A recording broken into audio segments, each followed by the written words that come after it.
यार है, का जो यार है, का जो यार है, का जो यार है,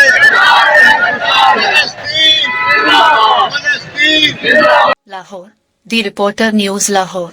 जमात इस्लामी PP 161 लाहौर के ज़ेर एहतमाम मुख्तलिफ मकामात पर फ़लस्तीन फ़ंड के लिए PP 161 सदर राव महफूज आसी की क़यादत में कैंप कायम किए। इस मौके पर दी रिपोर्टर न्यूज़ लाहौर गुफ्तगू करते हुए PP 161 के सदर राव महफूज आसी ने कहा कि गज़ा में जारी इसराइली और अमरीकी कत्ल आम और जुल्म और बर्बरियत पर OIC की महज मजम्मत काफ़ी नहीं, मुस्लिम ममालिक और हुक्मरान फैसला कर ले कि आखिरत में हिसाबुल्लाह को देना है या अमरीका को। गजा में नहत्ते फ़लस्तीनियों की नस्ल कशी हो रही है और आलमी बरादरी तमाशाई बनी बैठी है।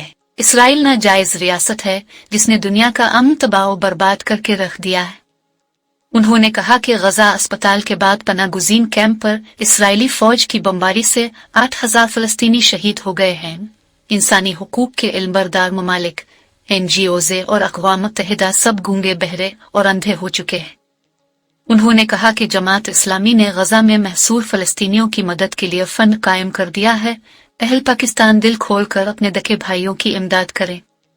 उन्होंने मुस्लिम दुनिया के हुक्मरानों को मुखातिब करते हुए कहा कि पानी सर से गुजर चुका है, मुसलमानों के खिलाफ कुफ्फार इकट्ठे हो चुके हैं। गजा में शहीद होने वाले मासूम बच्चों की चीखें मुस्लिम अलिफमा को झंझोर रही हैं।